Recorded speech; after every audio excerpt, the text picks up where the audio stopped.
ബിസ്മില്ലാ അൽഹംദുലില്ലാ ഹംദൻ കസീറൻ ത്വയ്യിബൻ മുബാറക്കൻ ഫീഹ് റബ്ബനാ സിദ്നാ ഇൽമ. എൻ്റെ ശബ്ദം ശ്രവിക്കുന്ന മാന്യ ശ്രോതാക്കളെ, അസ്സലാമു അലൈക്കും വറഹ്മത്തുള്ളാഹി വബറകാതുഹു. അഊദു ബില്ലാഹി മിനശ് ശൈത്വാനിർ റജീം. ബിസ്മില്ലാഹിർ റഹ്മാനിർ റഹീം. വലഖദ് യസ്സർനൽ ഖുർആന ലിദ്ദിക്രി ഫഹൽ മിൻ മുദ്ദക്കിർ. വിശുദ്ധ ഖുർആനിലെ 54-ാം അധ്യായമായ സൂറത്തുൽ ഖമറിലെ 17, 22, 32, 40 എന്നിങ്ങനെയുള്ള ആയത്തുകളിൽ ആവർത്തിച്ചു വരുന്ന ഒരായത്താണ് ഇൻഷാ അല്ലാഹ് ഇന്ന് പ്രിപ്പയർഡ് സ്പീച്ചിനായി തിരഞ്ഞെടുത്തിരിക്കുന്നത്. വലഖദ് തീർച്ചയായും യസ്സർനൽ ഖുർആനെ നാം എളുപ്പമാക്കിയിരിക്കുന്നു, ലിദ്ദിക്രി ചിന്തിച്ച് മനസ്സിലാക്കുന്നവർക്ക്, ഫഹൽ മിൻ മുദ്ദക്കിർ എന്നാൽ ഓർമ്മിച്ച് ചിന്തിച്ച് മനസ്സിലാക്കുന്നവരായി വല്ലവരും ഉണ്ടോ എന്നാണ് അള്ളാഹുവിൻ്റെ ചോദ്യം. തീർച്ചയായും ഖുർആനിനെ ഓർമ്മിച്ച് മനസ്സിലാക്കുന്നവർക്ക് നാം എളുപ്പമാക്കിയിരിക്കുന്നു, എന്നാൽ ഓർമ്മിച്ച് മനസ്സിലാക്കുന്നവരായി വല്ലവരുമുണ്ടോ?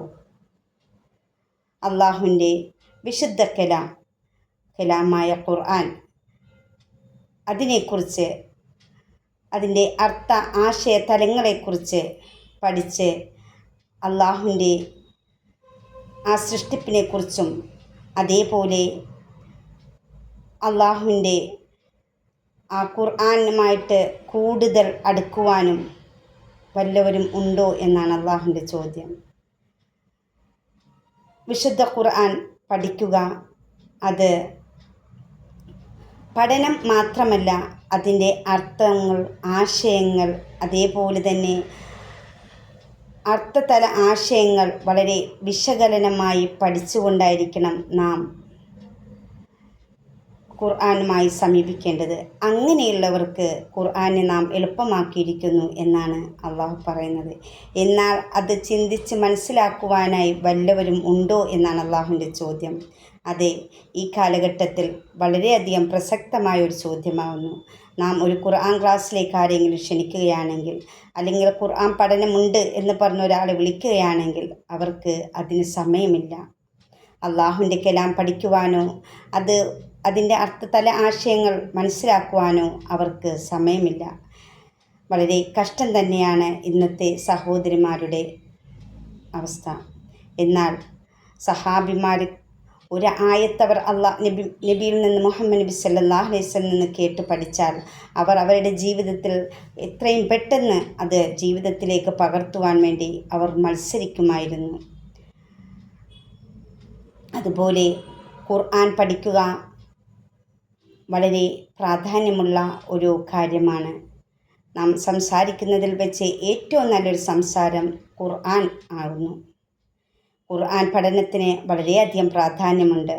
അത് വെറും പഠനമല്ലാതെ അതിൻ്റെ തല ആശയങ്ങൾ മനസ്സിലാക്കിക്കൊണ്ട് നാം പഠിക്കുകയും അത് നമ്മുടെ ജീവിതത്തിൽ പകർത്തുകയും ചെയ്യേണ്ടത് ഓരോ മുസ്ലിമിൻ്റെയും ബാധ്യതയാണ്.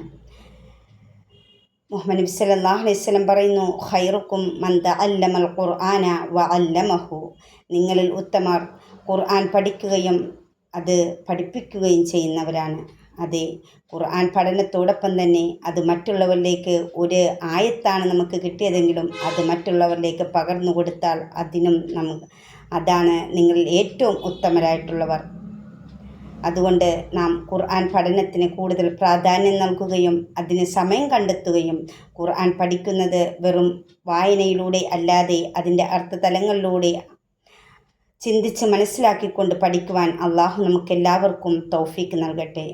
അതേപോലെ തന്നെ മറ്റൊരു ഹദീസിൽ നമുക്ക് കാണാം, മുഹമ്മദ് നബി സല്ലല്ലാഹു അലൈഹി വസല്ലം പറയുന്നു, ഇഖ്റഉൽ ഖുർആൻ, നിങ്ങൾ ഖുർആൻ പാരായണം ചെയ്യുക, ഫഇന്നഹു യഅതി യൗമൽ ഖിയാമ ഷഫീഅൻ ലി അസ്ഹാബിഹി. തീർച്ചയായും പരലോകത്ത് ആരാരുമില്ലാത്ത ആ അന്ത്യദിനത്തിൽ നിൻ്റെ കൂട്ടുകാരനായിട്ട്, ആ ഖുർആൻ വായിച്ചവർക്ക് ഖുർആൻ കൂട്ടുകാരനായിട്ട്, ശുപാർശകനായിട്ട് വരുമെന്നാണ്.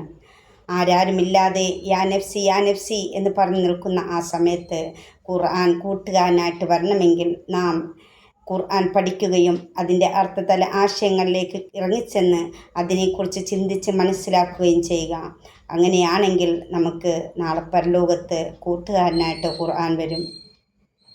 അങ്ങനെയുള്ളവരുടെ കൂട്ടത്തിൽ അള്ളാഹു നമ്മെ ഉൾപ്പെടുത്തട്ടെ.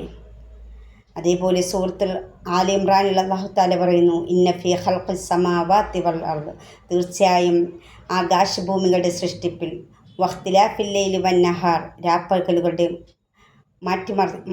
മാറ്റിമറിച്ചിലും, ലി ആയാത്തിൽ ഉലുൽ അൽബാബ്, ചിന്തിക്കുന്നവർക്ക് ദൃഷ്ടാന്തങ്ങളുണ്ട്. അതേ, അള്ളാഹുവിൻ്റെ ഓരോ ആയത്തുകളെക്കുറിച്ചും നമ്മൾ ചിന്തിച്ച് മനസ്സിലാക്കി ആ ഖുർആനെ നെഞ്ചോട് ചേർത്ത് പിടിക്കാൻ നമുക്കെല്ലാവർക്കും അള്ളാഹു തൗഫീക്ക് നൽകട്ടെ. കൂടുതൽ കൂടുതൽ ഖുർആനുമായിട്ട് അടുക്കുവാനുള്ള, ഖുർആനുമായിട്ട് ബന്ധം പുലർത്തുവാൻ നമുക്കെല്ലാവർക്കും അള്ളാഹു തൗഫീക്ക് നൽകട്ടെ എന്ന് പ്രാർത്ഥിക്കുന്നു. അതോടൊപ്പം തന്നെ ഖുർആൻ ഒരക്ഷരം വായിച്ചാൽ, ഒരു ഹർഫ് വായിച്ചാൽ അതിന് 10 നന്മയാണ്. ഒരു നന്മയാണ് എങ്കിൽ ആ ഒരു നന്മ എന്ന് പറഞ്ഞാൽ 10 ഇരട്ടി പ്രതിഫലമാണ്. അതുകൊണ്ട് ഖുർആൻ പഠനം കൂടുതൽ ഖുർആൻ പഠനത്തിലേക്ക് ഇറങ്ങി വന്ന് ഖുർആനുമായിട്ട് അടുക്കുവാൻ അള്ളാഹു നമുക്ക് എല്ലാവർക്കും തൗഫീക്ക് നൽകട്ടെ. വ ആഖിറു ദഅവാന അനിൽ ഹംദുലില്ലാഹി റബ്ബിൽ ആലമീൻ. അസ്സലാമു അലൈക്കും വറഹ്മത്തുള്ളാഹി വബറകാതുഹു.